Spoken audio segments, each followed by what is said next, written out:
আমরা জ্ঞাত বা অজ্ঞাতসারে অনেকেই মাইন্ড মাস্টারবেশনে আসক্ত। এখন আপনি নিজে সেই মাইন্ড মাস্টারবেশনে আসক্ত কিনা সেটি কিভাবে বুঝবেন?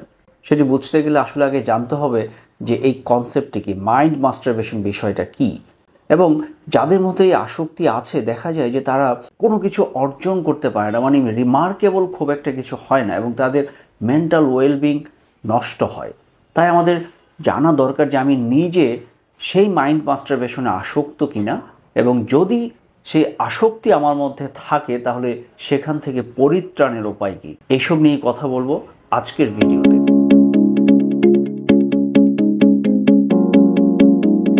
তো মাইন্ড মাস্টারবেশন বিষয়টা কি সেটা বোঝার আগে কয়েকটা সিমটমের কথা বলি, যেটি একটু মিলিয়ে দেখেন যে সেটি আপনার মধ্যে আছে কিনা। আমাদের মধ্যে অনেকেই আছে যে খুব ওভার থিঙ্ক করি, মানে সারাক্ষণ শুধু ভাবতে থাকি। আবার কেউ আছে যে খুব সুন্দর পরিকল্পনা করি কিন্তু সেটি বাস্তবায়ন করি না, কিংবা সুন্দর পরিকল্পনা করার পরে কাজটা শুরু করি না।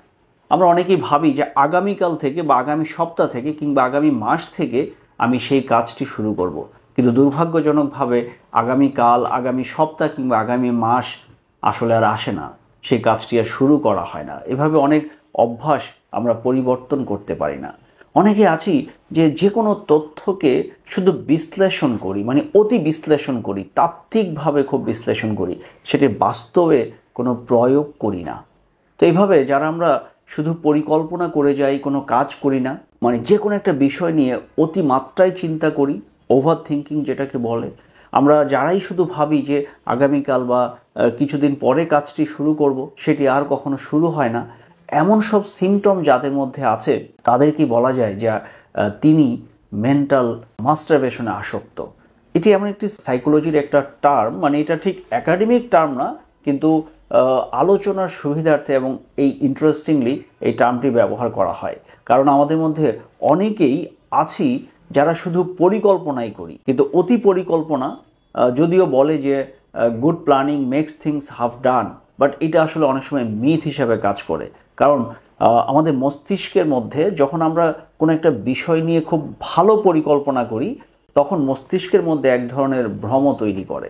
মস্তিষ্ক ধরে নেয় কখনো কখনো যে কাজটি হয়ে গেছে, অর্জনের যে আনন্দ সেটি মস্তিষ্ক আগেই নিয়ে নেয়। খুব ভালো পরিকল্পনা হলেই যে আপনার কাজটি আপনি করতে পারবেন সেটি হয় না, কারণ অনেক সময় আপনি দেখবেন যে খুব ভালো পরিকল্পনা করেছেন কিন্তু সেই কাজটি আপনি কিন্তু করতে পারেননি, সেটি হয়নি, মানে কিছু দূর করার পর আপনি থেমে গেছেন। আবার খুব চমৎকার একটি আইডিয়া আপনি পেয়েছেন, কারোর সাথে সেই আইডিয়াটি আপনি শেয়ার করেছেন, দেখবেন যে শেয়ার করার পরে মানে খুব ভালো লাগছে আপনার, আপনি শেয়ার করছেন, কিন্তু এরপরে সেই আইডিয়াটির এক্সিকিউশন নিয়ে আপনার আর কাজ করা হয় না, কারণ ব্রেন ওই আনন্দটা পেয়ে গেছে যে নতুন একটা আইডিয়া জেনারেট হয়েছে, সেটার আপনি কারোর সাথে শেয়ার করেছেন, ইমাজিনেশনের মাধ্যমে আপনি এটি একটা আনন্দ নিয়েছেন, তখন মস্তিষ্ক ধরে নেয় যে হয়তো সেই কাজটি হয়ে গেছে।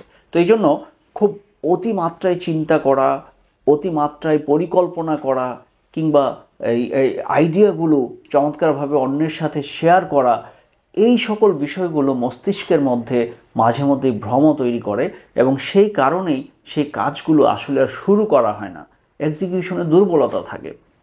এবং অতিমাত্রায় যারা শুধু বিশ্লেষণ করে, মানে তাত্ত্বিক আলোচনা করে, সেটা বাস্তবের প্রয়োগ তারা করে না। তো এই পুরো বিষয়গুলো, এইগুলোর এক বা একাধিক সিমটম যাদের মধ্যে আছে তাদেরকেই বলা যায় যে মেন্টাল মাস্টারবেশনে আসক্ত।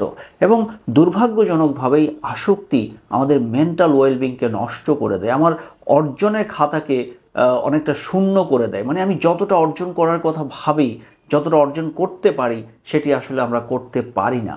তাহলে এখন প্রশ্ন আসে যে এই আসক্তি থেকে মুক্তির উপায়টা কি?